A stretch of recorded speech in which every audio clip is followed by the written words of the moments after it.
Okay, so I haven't done a lot of these or even one of these simply because I've never liked how games have been announced. And like with it's easy to do my most anticipated movies of the next upcoming year because you kind of know what's coming out Christmas Day next year when it comes to movies. But with video games, you don't really get that. And like some of these games on my list may not come out next year. So it's kind of a toss up. Is this going to be like, hey, is this going to be coming out next year or is it coming out this year? It's unknown. And like I absolutely hate when developers will announce a game 3 months from its release. It's like, dude, give us some time to, get excited. And like there was a period of time, it was really short, but it was so fucking annoying. You would get these announcements, like first time you're ever hearing of like a little indie game, like, yes, this is the world premiere reveal of, Super Side Scroller Max. It's out now! It's just like, holy fucking shit, do you not understand the concept of advertising? Like, just, they released the first trailer for the thing, and it's like, yeah, it's out right now. It's like, and so thankfully that has died down, which it needed to. Probably those idiots realized, hey, if we don't advertise the product, probably no one will fucking buy it. And so it's a little hard putting together a list of my most anticipated games of 2023 simply because there's like, you don't know what's coming out after May. So I did my best, and this may seem a little lopsided with like, yeah, that's all coming out within the first half of next year. Or this year if you're watching this in 2023. But I mean, basically, yeah, this is just kind of what I'm looking forward to. And so, starting off at number 11, I have 2 games. Simply because, one, I'm insanely dubious if it's actually coming out in 2023. And that's Death Stranding 2. Hideo Kojima does like to give his games some time to advertise, and I'm thinking it's going to be a while before we actually play this. Probably 2024 or 2025 before we play this thing. I know it's been a couple years since the last one, but I mean, come on. I would be shocked if it came out in 2023. So because of that, my 11th pick is Dead Island 2. Simply out of morbid curiosity. That was announced back in 2012, and it's changed development firms so many times. So like, I'm just curious how it turned out, because we heard about this thing last decade, and yeah, it's been in vaporware for a while. It could suck, but I'm just kind of intrigued by it.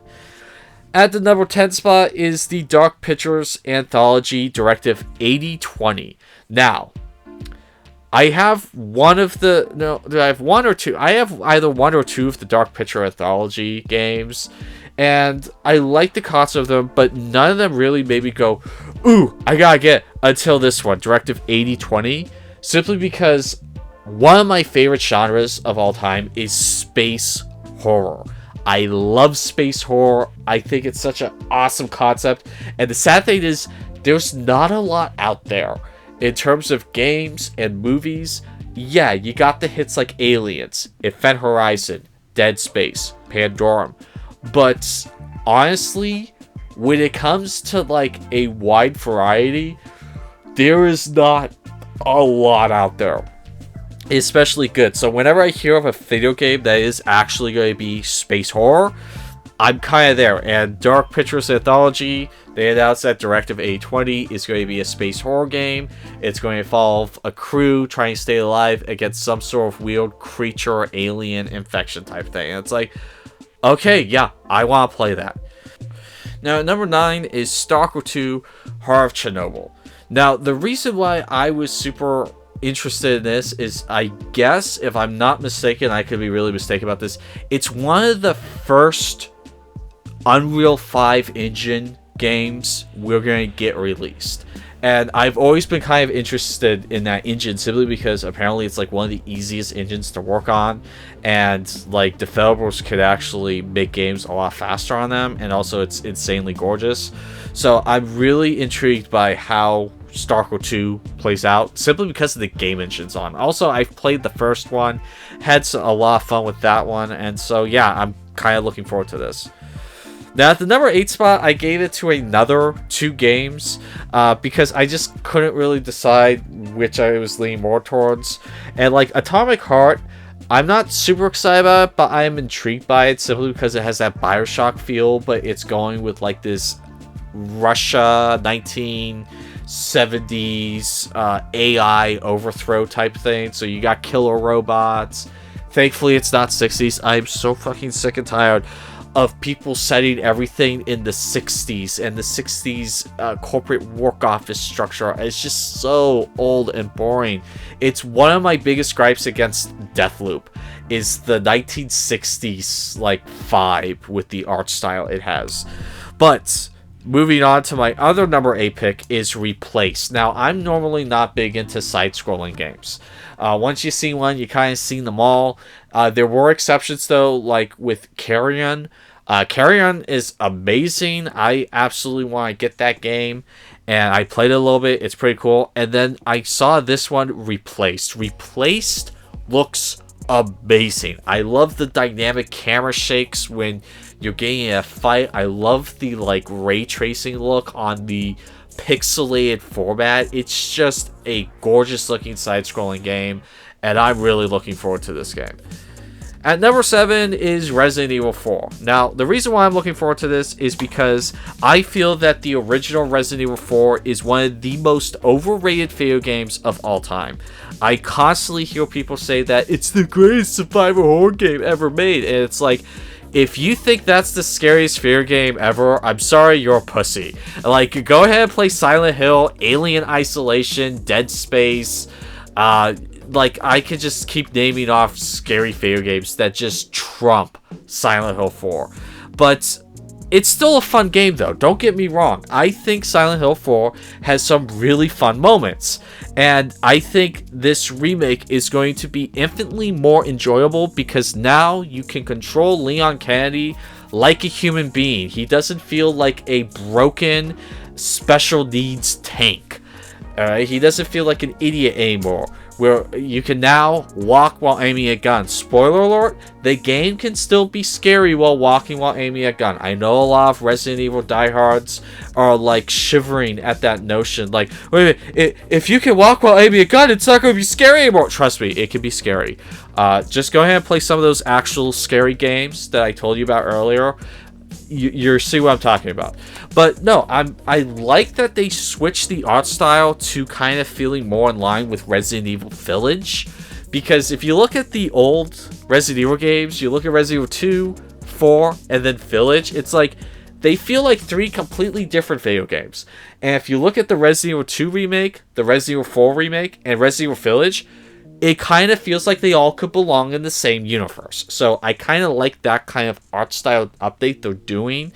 And it seems like they're making a game a little bit bigger. Apparently they're not cutting out anything. So that means the excellent Regenerator sequence, the only real scary place in the video game, is coming back. I expect that to be truly terrifying. I'm looking forward to that. And yeah, I expect good things out of this. So at the real number 6 spot, I think I called the last one the number 6 spot, is Marvel Spider-Man 2. And that's about it.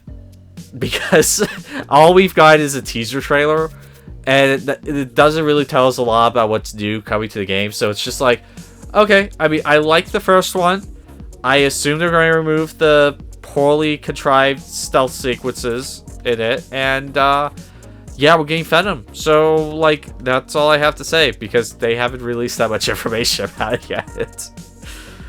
At the number 5 spot is Dead Space. Dead Space is, like, one of my all-time favorite horror video games ever made.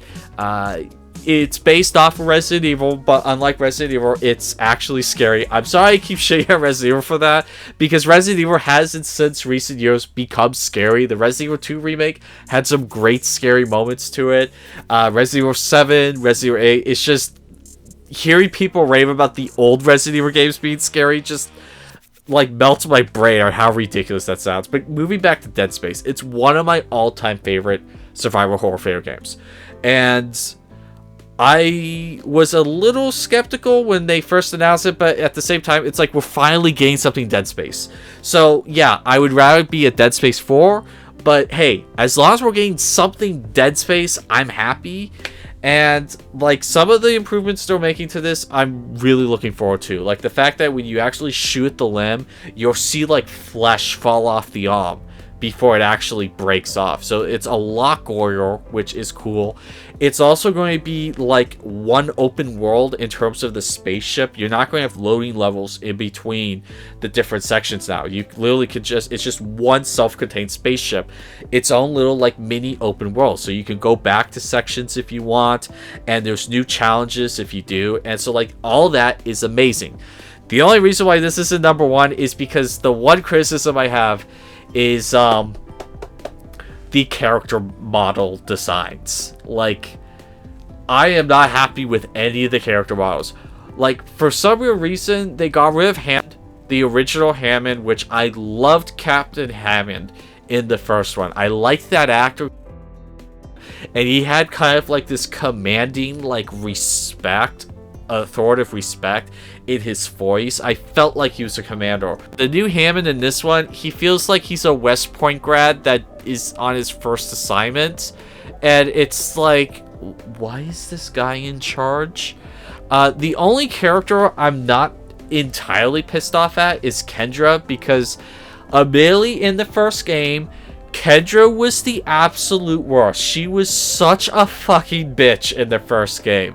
And in this, it's like in the first game when they crash, she's just like criticizing everyone. Like, what were you thinking? Why were you doing that? And in this one, when they crash, it's like, hey, is everyone okay? Yeah, you okay? Good, everyone's good. Hey, that was a smart move you did back there. It's like a night and day difference. Kendra does not come off as like a raging asshole dick bitch. And I like that. Unfortunately, Kendra looks weird as fuck. Like, just all the characters look weird as fuck. And, like, for some weird reason, they made Isaac Clarke look younger, which I don't understand. And then they made Nicole look 20 years older. So, in the original game, Isaac Clarke looked like he was 45. And Nicole came off as, like, 39, maybe 30. And now it's in reverse, seriously. Like, Isaac Clarke looks like he's 35, and Nicole looks like she's 59. And she sounds like she's 59. Like, holy shit, you made Nicole a cougar. I don't get why they did that. Why would you make Nicole a cougar? So, like, I'm not happy with, like, any of the character models. Isaac Clarke's too young. Nicole is way too old. Hammond's too young. The only one, like, I'm okay with is Kendra. But apart from that, I am looking forward to the game. I'm still going to get the game regardless if I'm not happy with the character models. At the number 4 spot is The Wolf Among Us 2. Now, again, this could be another game delayed till 2024. But I'm hoping it's not. I'm hoping it comes out this year. The first Wolf Among Us is an excellent story. You want a fun, addictive, insanely enthralling story, go play The Wolf Among Us. Because, man, I've played through that story twice. It is so satisfying. I absolutely love that story. And when I heard they were making a second one, it's just like, yes.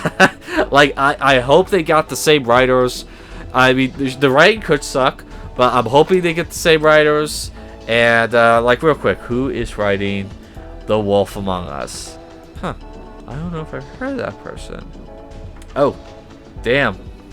Yeah, he wrote the original Wolf Among Us. So, automatically, that is like a big green flag right there. That the original writer is going to be writing Wolf Among Us. He also wrote Batman Telltale series, which is a great story. He did The Walking Dead Season 2 and Walking Dead New Frontier. So yeah, he has some good credits to his name. So I'm happy that he's working on it. Damn, I'm happy now. at number 3 is Forspoken. Originally, Forspoken was one of those games. It's like, yeah, that kind of looks interesting. I might check that out. And then the demo came out, and it's just like, yeah, the story could suck ass on this. The gameplay was so much fun. I had a blast playing through that demo. I want to get this game. This thing looks awesome.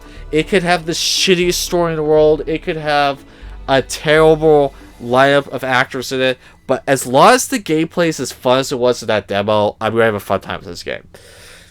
At number 2 is Starfield. I mentioned in a previous video that I got this for Starfield. It wasn't just for that, but like that was one of the things. Is like, if I do get that, I'll be able to play Starfield. And yes, Starfield does have a lot of similar elements to No Man's Sky. But the thing that is intriguing me about Starfield is the fact that you're getting kind of the No Man's Sky vibe, but you're getting a more realistic art style. No Man's Sky, I absolutely love that game. It's like in my top 10 greatest video games ever made, but it does have kind of a cutesy cartoon-like art style to it. Not saying that's a negative, it's just growing older, I would prefer a more grounded, realistic art style, and Bethesda's kind of doing that with Starfield. Now, are they going to have as many plans as No Man's Sky? No. But I'm hoping they will have a diverse range of alien species, alien creatures, and like apparently our solar system is going to be in the game, but Earth is missing. And so maybe that's like the storyline to this game, is we're trying to find Earth. It just disappeared one day. How you lose a planet? I don't know. So I am looking for a Starfield. Could this game suck? Yes. Is it going to be a buggy mess on launch? Absolutely. Maybe one Bethesda game made by Bethesda Studios that isn't a buggy mess when it launches. I will wait. Okay. And then number 1, this might change, but I'm kind of just looking forward to it really, but a lot, is Star Wars Jedi Survivor. The first Jedi Fallen Order game was a fun game. I'm currently working on a review for it now, and like, yeah, there's just so many aspects to the story and to the gameplay on that I really enjoyed. It's one of the more enjoyable Jedi-focused Star Wars games out there, and like, when it was over, I kind of have this sense of like, what's next? What's next? What's next? And this is what's next. Jedi Survivor. Now, fortunately, it's not going to be playable on last-gen systems. It is only next-gen exclusive. So, if you're currently rocking a PS4 or Xbox One, get to work on getting a next-gen system so you can enjoy Star Wars Jedi Survivor. Anyway, I'm sure this list is due to change because a lot of these are coming out in the first half of next year, and I wish we had more announcements of stuff coming out in the later half because I would have had a more comprehensive list then. But apart from that, my name's Chris Ricano with 11 Hour Reviews. That has been my 11 most anticipated games of 2023 for right now.